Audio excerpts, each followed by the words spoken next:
It's a myth that West Virginia is like this conservative state and Joe Manchin has to be this way to get reelected. Well, Bernie Sanders won every single county in West Virginia when he in the primary in 2016. Every single county. West Virginia before the year 2009, 2010 had been a Democratic state for a century. It just kind of shifted to the right over the last 10 years. And if you go to West Virginia and you talk to people, they will tell you it shifted to the right because the Democratic Party wasn't offering anything.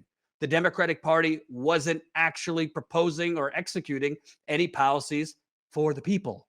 For the people. So I want to play this clip from this, poor woman in West Virginia. She's part of the Poor People's Campaign. I want you to hear from her so you have a picture of who is the type of people that would be showing up in West Virginia if the progressives got outside of D.C. and actually went on offense and started shaming people like Joe Manchin right on his turf. 750 people a day was dying of poverty before COVID even hit. So, and it's worse now. Poverty was before COVID, and now it's even worse because some of the jobs didn't come back. Some of it, they're cutting their unemployment. Some of them don't have no jobs to go to, or if they do, it's a restaurant job, a minimum wage job, But I thought the economy's roaring back. CNN told me. You tell me when it ever changed. I never could tell a change from before or after because the minimum wage workers was carrying it anyway. The rich ain't doing nothing investing in it and then doing nothing to take care of it. We're the ones who's carrying this country. But we don't have the money to invest in it. We're carrying it, keeping it going. But we need corporations. They have got all the money. There's none going into the economy. We don't have it. If we had it, we would circulate it. We'd be buying homes, cars. Poor people can't afford cars. We're trying to fix up 20-year-old cars to drive. That's how bad. That's the real world. That's the real economy. And like I said, I don't know if Manchin is delusional or if he thinks we're that stupid. And that's what I want to ask him if he ever meets with me. And I want to ask him, what is worth fighting for to you? Because I ain't never seen you stand up for principles, my democracy. You've stomped my Constitution. So what are you really about? And are you man enough to stand up for what? Because if you're not, then get out of our way. Because progressives and the American people, we're tired, we're done. And this won't be the last time I'm in Charleston. It won't be the last time I'm down at the lottery building. So that was our trip in West Virginia. We interviewed her, a lot of other West Virginia working class people, voters. You are paying for this reporting as a member. I'm flabbergasted here. I appreciate Ro Khanna coming on with me, but I don't agree with him on most of what he said. I appreciate Ryan coming on with me, but I don't agree with that. Bottom line, it is politics 101. Nothing bad can come from energy. Why was Bernie so successful before they screwed him in 2016? Why did he have massive rallies? Because he was calling them out by names, the establishment. And that really, really drove people. I haven't heard, I've been waiting to hear somebody say these things. I've been waiting for somebody to fight against these corporate whores in the Democratic Party. So it's nice that Ro Khanna, Pramila Jayapal, Ilhan Omar, all of them have been on cable news. It's nice that they have held the line, but that's only going to take you so far. You need to go on offense. You need to galvanize the troops to rally behind you, not just in person, but on social media, to flood Manchin's phone lines, to flood Kirsten Sinema's phone lines, to protest outside of their offices in their states and in D.C. And this, Ryan said, I don't know how many people will show up. I guarantee you, if Bernie, the squad, Roe, all these people show up in West Virginia, I'd be shocked if you didn't have between 7,000 to 10,000 people at a rally. Not tomorrow. You got to, you need a few days to build it up. I would be stunned because contrary to the corporate media propaganda, West Virginia, it might be culturally conservative, like big on coal or big on abortion, pro-life and these kind of things. Economically, that is an old Union town, West Virginia, from the early 20th century. It is economically populist. That is why Bernie won every county. That is why Trump won. Trump didn't win proposing tax cuts for the rich. He won because there was a lot of working class kind of shower after you work kind of people that got, basically got hoodwinked by Trump's phony populist talk. Sure, they liked a lot of the terrible things too from Trump, but West Virginia is populist. In terms of, somebody said populist but traditional, right?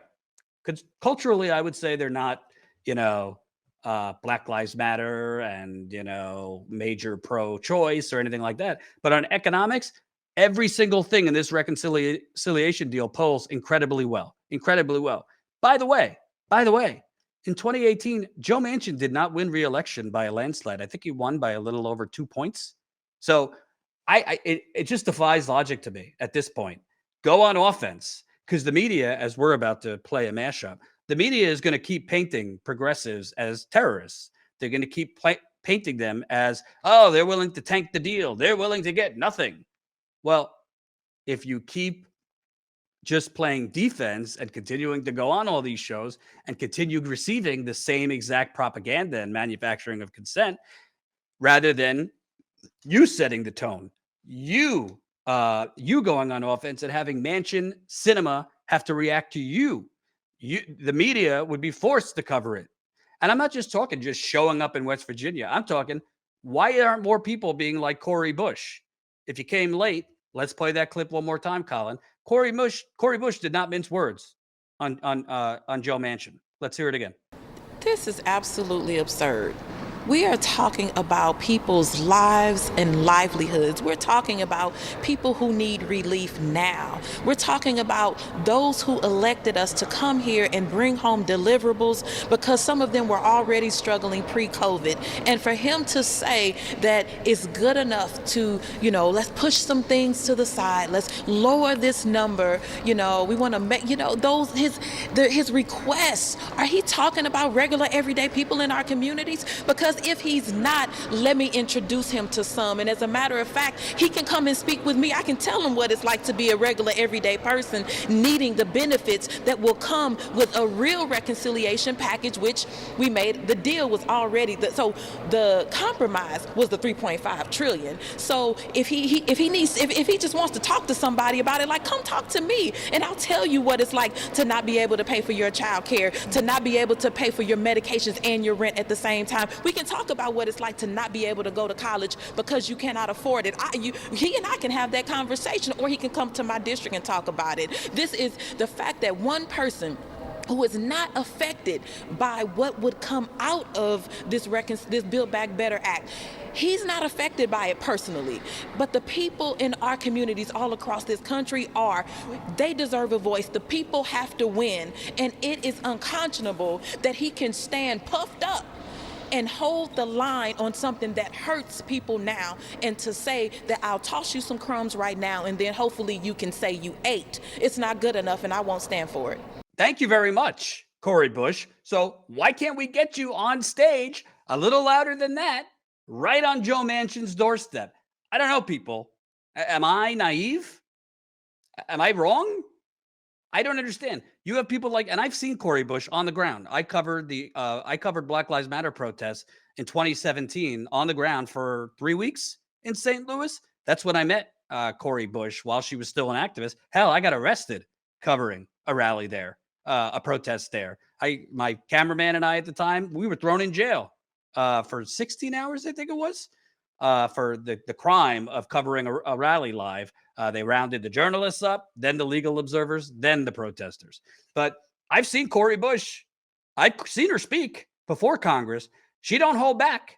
She could raise the roof off of a group of people. So why are we not? I mean, we talk about leveraging our votes. Why aren't we leveraging our voices? Why aren't we leveraging? These people have massive armies. Hell, Cori Bush, AOC. You have all these progressives who've been, ranting and raving that you're sellouts and you're frauds and you don't do anything. I mean, I don't know. Maybe not all of them, because some of them are going to never be satisfied with anything you do.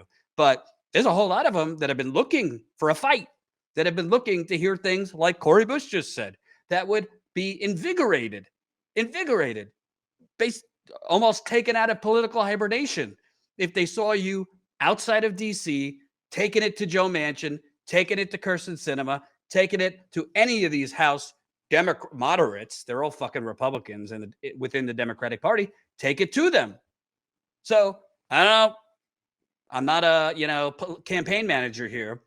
I'm not a paid consultant, but I've kind of been around the country for 6 years, thanks to you guys and funding when I was at the Young Turks and now Status Coup.